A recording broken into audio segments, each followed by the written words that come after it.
Oke, kembali lagi di channel saya. Makasih buat kalian yang sudah mengklik video ini ya. Kali ini tim Prabowo Gibran berhasil mengungkap di mana keberadaan Harun Masiku dan kesalahan harian Tempo. Kita lihat ya gimana videonya. Sebelum kita ke video, bantu subscribe dulu channel saya, belum subscribe. Tidak tunggu lama, kita ke videonya langsung. Let's go. Kericuhan diawali saat ratusan mahasiswa yang berasal dari Dewan Pimpinan Pusat Ikatan Mahasiswa Muhammadiyah merangsek masuk ke dalam gedung KPK Jakarta guna menemui pimpinan KPK. Namun aparat kepolisian dan petugas keamanan menghadang mereka sehingga terjadi aksi saling dorong. Sejumlah pendemo juga melempari aparat dengan botol air mineral. Akibat kericuhan ini satu pendemo sempat diamankan. Namun hal itu justru membuat massa semakin emosi hingga akhirnya satu pendemo yang diamankan dibebaskan. Sementara dalam aksinya, pendemo menuding KPK lambat bekerja dan dinilai melindungi Harun Masiku yang sudah 5 tahun buron dan belum juga ditangkap.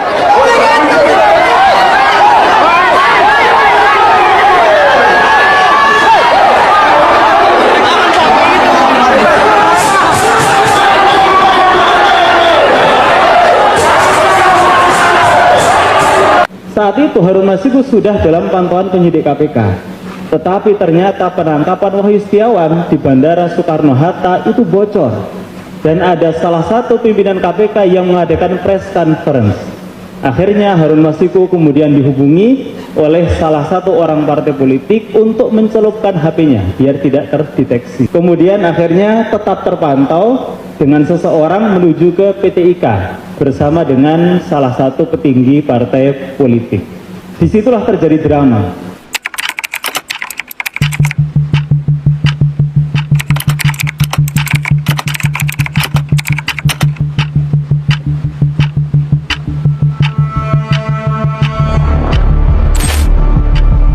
Drama penangkapan Harun Masiku kembali mencuat dan masih tetap sama. Harun Masiku tak kunjung ditangkap. Kasus penangkapan Harun Masiku yang penuh intervensi nampaknya bukan omong kosong. Ex penyidik KPK yang pernah tergabung dalam tim pengejaran Harun Masiku, Praswat Nugraha, menceritakan pengalamannya saat hampir berhasil meringkus kader PDIP tersebut. Oke.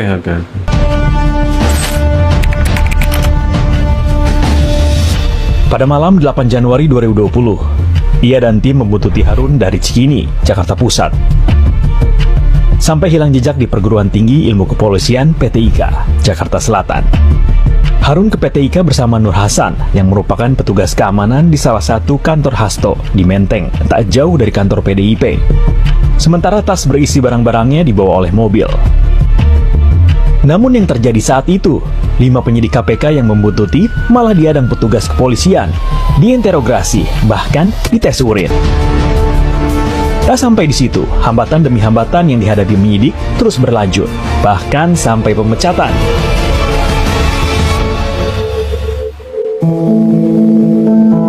Jadi 4 tahun yang lalu, 3,5 tahun yang lalu itu kita pernah mendeteksi Harun Masiku, dan kenyataannya saat kita deteksi dan kita laporkan justru malah kita dinonaktifkan lalu dipecat kan gitu kan. Di bulan Mei kita dinonaktifkan lalu dipecat di bulan September. Nah itu fakta-fakta yang nggak bisa kita pungkiri bahwa memang kasus ini penuh dengan intervensi. Sayangnya bukan intervensi untuk mendukung agar kasus ini segera cepat dituntaskan, tapi intervensi agar menghambat.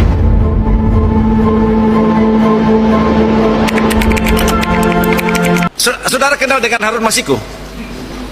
Bagaimana? Saudara kenal dengan Harun Masiku? Sama sekali tidak.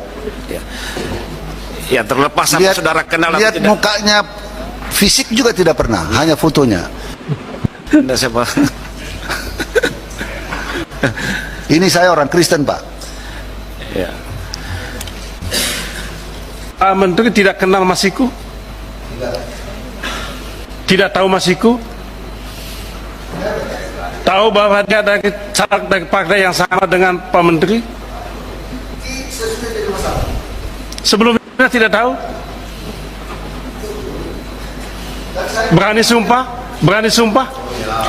Berani coba sumpah lagi. Tadi kan Pak Menteri bilang saya ini orang begini, Kristen. Pak. Jangan Saya bawa sesudah Tuhan tahu, tidak. Kita tidak pernah rapatkan di DPP. Tadi kan ngomong soal itu. Ya. Oke. Jangan bohong lah. Oke. Jangan bohong Pak Menteri. Ini tidak tahu saya. Tidak pernah, karena itu urusan administrasi di tingkat kesenan. Poster DPO 8 miliar sudah ada di pasar Rangkas Bitung. Mau banget. Ini. Bapak cari orang ini. Ini lagi disayembarakan. Kalau misalkan Bapak ketemu orang ini, Bapak dikasih duit 8 miliar. Saya bedil langsung ini, dibunuh langsung, ketemu sama saya. Ini Harun Masiku guys, sudah ditempel di pasar Rangkas Bitung. Yang punya kawasan Bangkol, gimana tentang Harun Masiku itu? Menurut saya tentang Harun Masiku itu adalah salah satu kebodohan pemerintah. Ya. Karena kalau tidak ditutupi, bagaimana mungkin seorang Harun Masiku tidak tertangkap? Bener. Kan? Terus nanyanya kalau kira-kira kemana itu si Harun itu? Tengok di rumah Bu Mega. Tanya di rumah Bu Mega. Siap, komando abangku. Komando itu gimana tentang Harun Masiku? Ini korupsi nih. Gimana ini? Karena mau ditangkap ini gimana? Yang dibahas. Bedil tak kemana bedil? Orangnya dalam keadaan ya kelihatan seperti kurang trauma masih ada, tapi dia siap untuk memenuhi panggilan itu. Oke. Tapi kemarin bilangnya trauma, tapi ke malah Barreskrim itu kenapa? Loh, justru trauma itu minta perlindungan. Hasto ditahan, Megawati pasang badan. Anak-anak jenderal yang belum follow aku ini guys, di follow dulu ya guys. Mantap guys. Ibu Megawati Soekarno Putri mengatakan bahwa akan turun tangan bila sekjennya Hasto ditangkap di kasus Harun Masiku. Maksudnya kayak mana? Mau melindungi koruptor gitu maksudnya? Biarkan proses hukum saja yang berjalan. Ini takut sama takut ya. Kalau memang dia tidak bersalah, gak usah takut. Hadapi saja proses hukumnya. Gak usah pakai turun tangan segala. Turun tangan mau ngapain gitu loh. Aku heran guys. Ya, gak usahlah pasang-pasang badan. Kalau yang namanya korupsi di Indonesia harus diberantas. Jangan malah dilindungi. Ini yang salah. Ini yang salah. Anak-anak jenderal, kawal terus pemerintahan Pak Prabowo untuk melenyapkan korupsi di Indonesia. Bum, bum, bum, meledak. Aku diundang. Diundang ning ndi, Mbak? Ke Golkar. Walah, diundang Golkar to, Mbak. Tak kira ya diundang malaikat. Terus engko aku muram opo cengar-cengir yo. Ngono ae yo dadak takon sampean iki to, Mbak. Yo jangankan sampean cengar-cengir, karo jengking pleding kuwi lho yo le. Lah iya dong. Kan aku dimusuhin. Lho, sapa to Mbak sing musuhi iki? Sak jagat Dewa Betara. Oh my god, sak jagat Dewa Betara, Mbak. Lah sampean kelakuane wis bener apa durung? Sekarang diundang, bingung aku. Aku dhewe yo bingung lho Mbak ngrasakno kuwi. Iya to. Diundang salah, gak diundang yo salah. Jane karepmu iki piye to, Mbak? Aja gawe koyo ngono to wis tuwek iki. Iya jadi kata Hasto udah deh Bu, iniin aja deh. Loh, lah yo tenan to, Mbak. Kok yo meneh-meneh orang gugu omonganku to, Mbak. Ojo ngasih percaya karo hasutane Hasto kuwi. Ya Allah, malih kaya ngono to. Lah kok yo iki oleh undangan di hari ulang tahun Partai Golkar yo. Sampean iki dikei kehormatan undangan. Seharusnya kalau sampean itu yo Mbak mempunyai sifat negarawanan. Kuwi dengan Gagah datang. Jangan mementingkan ego ya Bu. Mbah, ya Allah, ini negarawan opo? Ojo gugu-gugu maneh wi karo cangeme Hasto ya Mbah. Nek pengen partemu iki tetap ada, tapi nek ra pengen yo ya wis Hasto karo Sitorus kuwi kedepankan lama-lama akan buyar jan yang lele buyar lur buyar wis Mbah gugu Hasto apa gugu aku karepmu. Ini lagi rame Bu Megawati kritik makan gratis Prabowo. Katanya mau kasih makanan gratis. Setuju saya. 10.000 toh. Apalagi sekarang harga naik. Mas Bowo, kalau denger ini tolong deh suruh dihitung lagi. Sebagian orang setuju dengan pendapat Bu Megawati karena semua serba mahal. Tapi bagi gua pribadi masih masuk akal sih. Pertama, ini untuk anak sekolah, nggak sebesar porsi kayak kita orang dewasa. Yang kedua, 10.000 di setiap daerah itu beda-beda. Misal ada di daerah A 10.000 udah dapat nasi ayam, ada di daerah B 10.000 dapat nasi ayam tempe telur dan lain sebagainya. Jujur gue ini nggak dibayar ya, tapi masih masuk di logika gue. Contoh gini, satu keluarga punya 2 anak.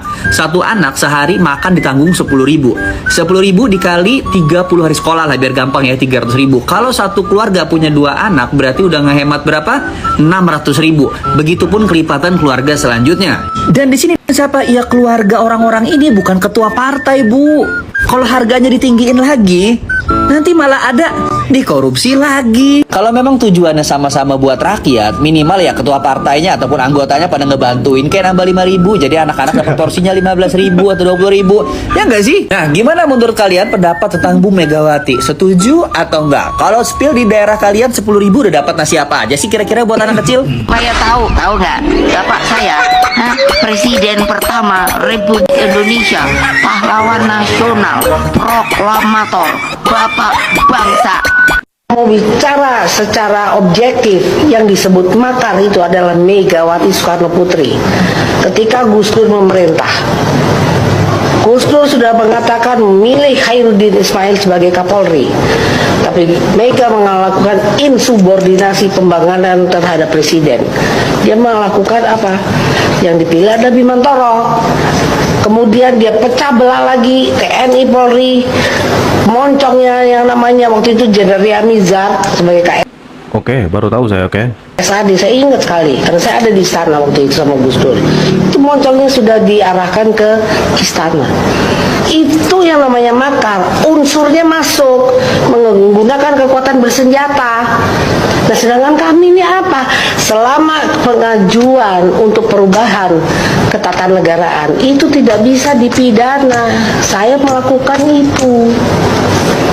Nah, itu kalau mau bicara tentang Pak Kiflan. Sementara di depan mata tuh Megawati melakukan makar itu terhadap Gus Dur itu. Itu saya mau tuntut. Bagaimana itu yang namanya TNI Polri terutama itu melihat ketidakadilan hukum kayak begini. Sekarang Megawati bagaimana itu? Saya mau tanya tuh ahli hukum. Saya mau tanya tuh TNI Polri itu kayak apa? Polri itu bagaimana menyikapi Mega? Satu, kedua, itu saudara saya juga Sukmawati melakukan penghinaan terhadap agama. Kenapa dia nggak diproses? Tahu-tahu udah di SP berapa? SP 3. Coba mana keadilannya? Mana keadilan di dalam bidang hukum ini? Terutama ini Polri ini. Dua loh ini kebetulan saudara saya semua. Itu pertanyaan saya, tolong dijawab itu siapa yang berwenang di sini? Presiden boleh, TB 1 juga boleh, tapi dijawab itu Megawati bagaimana tuh? Kemudian Sukmawati bisa di SP 3. Di situ gue tahu ini bohong atau ini salah. Ya. Karena dari Istora itu Pak Prabowo itu banyak banget lah podcast semua gue tontonin. Salah satunya menarik tuh begini. Nah ini mohon maaf saya nggak bermaksud untuk ngomongin siapapun, tapi ini karena saya mengalami sendiri. Jadi salah satu yang gue tonton tuh podcast lu bocor alusnya Tempo. Karena kan gue pengen tahu juga. Iya betul. Apa nih berbagai perspektif. Ya. Nah gue tuh suka banget nonton bocor alusnya Tempo. Ini jujur, ini gue nggak ngomongin sama siapa-siapa karena gue baru nontonnya kemarin yang paling baru. Dan selama ini gue pikir nih jago banget ya bisa dapetin bocoran-bocoran begini dari mana?